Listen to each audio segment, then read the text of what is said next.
Madam అలాగే రీసెంట్గా కొంతమంది కాపు నేతలు పవన్ కళ్యాణ్ గారి పైన చాలా విమర్శన వ్యక్తం చేశారు. కాపుల్ని టీడీపీ పార్టీ వాళ్ళకి తాకట్టు పెట్టేస్తున్నాడు, అమ్మేస్తున్నాడు అని చెప్పేసి ఆ సామాజిక వర్గం తిరగబడింది పవన్ కళ్యాణ్ గారు.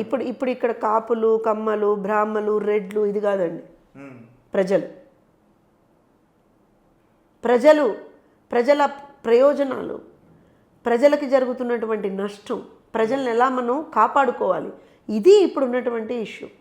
ఇంకోటి, పవన్ కళ్యాణ్ గారు నిజంగా కూడా అంటే ఇప్పుడు జనసేనతో మా అలయన్స్ ఉంది అవన్నీ కూడా ఒక నిమిషం పక్కన పెడితే, రాష్ట్ర ప్రజలు ఇబ్బందులు పడుతున్నటువంటి ప్రతిసారి ఆయన బయటకు వచ్చి వాళ్ళకి హెల్ప్ చేసే ఒక ఆలోచనతో ముందరికి వచ్చారు, ఒక ప్రణాళికతో ముందరికి వచ్చారు. మనం చూసాం కౌలు రైతుల విషయంలో ఆయన అలానే ముందరికి వచ్చారు. మొన్నటికి మొన్న విశాఖపట్నం దగ్గర బోట్ ప్రమాదాలు అయితే అక్కడికి ఆయన వచ్చారు. అంటే ఇట్స్ నాట్ దట్ అంటే వాళ్ళు కాపులనో, లేకపోతే వాళ్ళు కమ్మాలనో, లేకపోతే వాళ్ళు బ్రాహ్మణులనో, వాళ్ళు లేకపోతే వాళ్ళు ఇంకే క్యాస్ట్ అనో, ఎస్సీ అనో, బీసీ అనో, అట్లా ఎవరు కూడా నాకు తెలిసి వాళ్ళకి హెల్ప్ చేయాలి వద్దు అనే కాన్సెప్ట్లో పవన్ కళ్యాణ్ గారు వెళ్ళలేదు.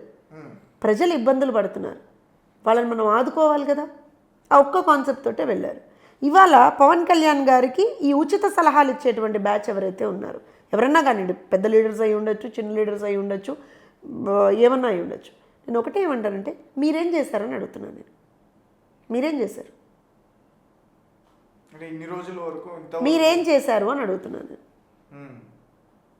సామాజిక వర్గాల పరంగా మాట్లాడడం కాదు, మీరేం చేశారు, కమ్యూనిటీకి మీరేం చేశారు. సరే మీ కమ్యూనిటీ అనుకుందాం, మీ కమ్యూనిటీకి మీరేం చేశారు చెప్పండి. అంటే ఇవాళ నా కమ్యూనిటీ ఒకటే బాగుపడాలని కోరుకుందామా ఎవరైనా, లేకపోతే ప్రజలందరూ బాగుపడాలని కోరుకుందాం అని ఇక్కడ తాకట్టు పెట్టడాలు ఇవన్నీ ఏంటండి. ఆయన ఒక పార్టీ అధినేత, చంద్రబాబు నాయుడు గారు ఒక పార్టీ అధినేత, రెండు పార్టీలు ఇవాళ రోజున కలిసి ఖచ్చితంగా ప్రజల కోసం మనం ఉమ్మడి కార్యాచరణతో ముందరికి వెళ్ళాలి, ప్రజల్ని కాపాడుకోవాలి, ప్రజాస్వామ్యాన్ని పరిరక్షించుకోవాలి, రాజ్యాంగాన్ని కాపాడుకోవాలి అనేటువంటి ఒక మహోన్నతమైన ఉద్దేశంతో, ఒక మహోన్నతమైన ఒక ప్రణాళికతోటి ముందరికి వెళ్తున్నాం. ఇందులో ఈ మాటలు ఎందుకు వస్తున్నాయి అసలు, ఎందుకు వస్తున్నాయి అసలు? ఆయన ఏ రోజు మాట్లాడలేదే, చంద్రబాబు నాయుడు గారు ఏ రోజున కూడా తక్కువ చేసి మాట్లాడలేదే, పవన్ కళ్యాణ్ గారు ఏ రోజున తక్కువ చేసి మాట్లాడలేదే. సో వీళ్ళ బాధ ఏంటి అసలు, వీళ్ళేం ఉద్ధరించారు అంటున్నాను నేను. ఏం ఉద్ధరించారు మీరు, మీ సామాజిక వర్గానికి ఏం ఉద్ధరించారు, లేకపోతే సొసైటీకి ఏం ఉద్ధరించారు? ఏమీ లేకుండా ఏదో మాట్లాడేస్తామంటే నేను ఒకటే చెప్తున్నాను, ప్రజల పక్షాన మనం మాట్లాడాలి, ప్రజల పక్షాన మనం పోరాడాలి, ప్రజలకి మనం ఏదన్నా చెయ్యాలి అన్నప్పుడు మనకి ఎక్కడా కూడా సామాజిక వర్గాలు ఇవేవి గుర్తురావండి. The only goal before us is the benefit of people of Andhra Pradesh. అలానే ముందరికి వెళ్తున్నాం. ఇప్పుడు ఇక్కడ ఇందాక చెప్పినట్టుగా అన్ని కులాల్ని, అన్ని సామాజిక వర్గాల్ని ఒక అభివృద్ధి పదంలోకి తీసుకెళ్లే దిశగానే తెలుగుదేశం పార్టీ ఎప్పుడూ పనిచేసింది మేము అధికారంలో ఉన్నప్పుడు. అండ్ ఆల్సో రేపు పొద్దున్న తెలుగుదేశం జనసేన ప్రభుత్వం ఫామ్ అయినప్పుడు కూడా ఖచ్చితంగా మళ్ళీ అదే ప్రణాళికతో ముందరికెళ్తాం మేము. నిజంగా కూడా ఇవాళ కాపుల గురించి వీళ్ళు మాట్లాడితే అసలు కాపులకి మంచి చేసిన పార్టీయే తెలుగుదేశం పార్టీ కదా అంటున్నాను నేను. ఇవాళ కాపుల్ని నిలువున వంచినటువంటి వ్యక్తి జగన్మోహన్ రెడ్డి కదా అంటున్నాను నేను. మరి జగన్మోహన్ రెడ్డిని ఎందుకు వీళ్ళు ప్రశ్నించలేకపోతున్నారు, కాపు రిజర్వేషన్ల మీద ఎందుకు మాట్లాడలేకపోతున్నారు? దాని గురించి మనం మాట్లాడద్దా? మరి సో అంటే ఏదో ఇంక పాపం వాళ్ళ బాధ చెప్పే కదా, వర్ణనాతీతం. ఏం చేస్తారు, పేటిఎం బ్యాచ్, మరి వాళ్ళు మాట్లాడంది పేమెంట్లు ఎట్లా వస్తాయి చెప్పండి? మాట్లాడాలి కదా వాళ్ళు.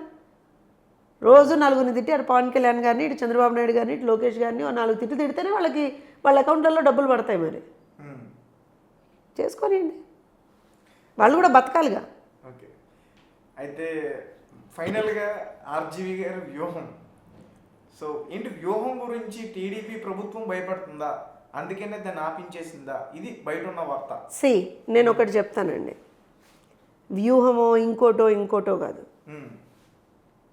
ప్రజల్ని కించపరుస్తూ, నాయకుల్ని కించపరుస్తూ, మహిళల్ని కించపరుస్తూ ఎవ్వరు ఏ పని చేసినా సరే ఖచ్చితంగా తెలుగుదేశం దాన్ని అడ్డుకుంటుంది,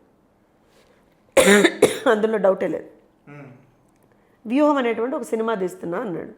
first of all Ram Gopal Varma అనేటువంటి వ్యక్తి ఒక కన్ఫ్యూజ్డ్ సోల్. కన్ఫ్యూజ్డ్ పర్సనాలిటీ అనమాట. ఏంటంటే ఒక ఒక high peaks in his career చూశాడు ఆయన. చూసిన తర్వాత there lot of back steps వచ్చేసాయి. దాన్ని తట్టుకోలేక సైకలాజికల్గా I think it has had an severe impact on him.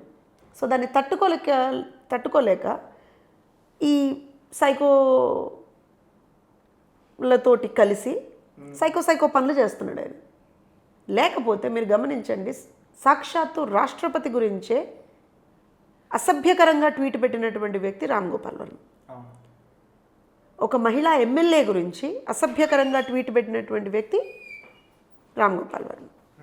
అలానే చంద్రబాబు నాయుడు గారి గురించి, లోకేష్ గారి గురించి, పవన్ కళ్యాణ్ గారి గురించి, ఇన్ఫ్యాక్ట్ సోనియా గాంధీ గారి గురించి, ఇలా ఎవ్వరు ఒక నోటెడ్ పర్సనాలిటీస్ ఉంటారో వాళ్ళందరి గురించి కూడా అసభ్యకరంగా, అసలు అవమానకరంగా, జుగుప్సాకరంగా మాట్లాడేటువంటి వ్యక్తి రామ్ గోపాల్ వర్మ.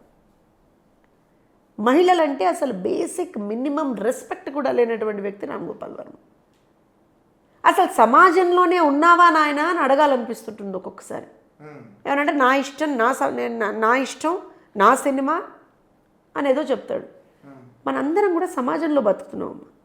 సమాజంలో మనందరికీ కూడా కొన్ని సెట్ రూల్స్ అండ్ రెగ్యులేషన్స్ ఉంటాయి. ఎందుకంటే మనం సోషల్గా బతుకుతున్నాం, ఇన్ ద సొసైటీ బతుకుతున్నాం. సో నీ ఇష్టం వచ్చినట్టు నువ్వు ఉండడానికి లేదు, నా ఇష్టం వచ్చినట్టు నేను ఉండడానికి లేదు, ఎవరి ఇష్టం వచ్చినట్టు వాళ్ళు ఉండడానికి లేదు. That within 4 walls probably that is our wish. కానీ when you cross those 4 walls and especially మనం పబ్లిక్ డొమైన్లో ఒక పొజిషన్లో ఉన్నప్పుడు, ఇప్పుడు నేను ఒక రాజకీయ నాయకురాలిని. సో ఏది నాకు ఎంత కోపం వచ్చినా సరే నా లిమిట్స్ నాకు ఉంటాయి. బియాండ్ ఇప్పుడు నేను ఇంతసేపు మాట్లాడుతున్నాను, రామ్ గోపాల్ వర్మ గారు చేసిన పనుల మీద నాకు విపరీతమైన కోపం ఉంది. అంటే most of it is because he has always insulted women. మహిళల్ని అతి నీచంగా మాట్లాడతాడు ఆయన. సో నాకు అతని మీద విపరీతమైన కోపం, అందులో డౌటే లేదు. కానీ ఎక్కడ కూడా నా నోరు తోలదు, ఎందుకంటే నేను సమాజంలో బతుకుతున్నాను. సమాజం పట్ల నాకు గౌరవం ఉంది. సమాజంలో కొన్ని పదాలని మనం వాడచ్చు, కొన్ని పదాలని మనం వాడకూడదు, ముఖ్యంగా నా పొజిషన్లో ఉన్నవాడు. అండ్ ఆల్సో ఒక జర్నలిస్ట్గా మీరు ఉన్నారు, మీరు కొన్ని మాటలు మాట్లాడచ్చు, కొన్ని మీకు ఎంత కోపం ఉన్నా సరే beyond certain words you cannot use. So ఆ మాత్రం కూడా అవగాహన లేకుండా ఉన్నాడా రామ్ గోపాల్ వర్మ? లేకపోతే నేను ఏం చేసినా నడుస్తుందిలే, ఎవడు నన్ను ఆపేవాడు అనే దీంట్లో ఉన్నాడు. మీరు అంటున్నారు టీడీపీకి వచ్చే బాధని, మాకేం బాధండి. కానీ మా నాయకుల్ని కించపరుస్తూ, అవమానపరుస్తూ, మా గౌరవ మర్యాదలకి భంగం కలిగిస్తూ మేము గెటవే అవుతామంటే మాత్రం ఊరుకునే ప్రసక్తి లేదు. అది రామ్ గోపాల్ వర్మ అయినా, ఇంకో ఎల్లయ్య అయినా, పుల్లయ్య అయినా, మల్లయ్య అయినా, ఎవరైనా సరే.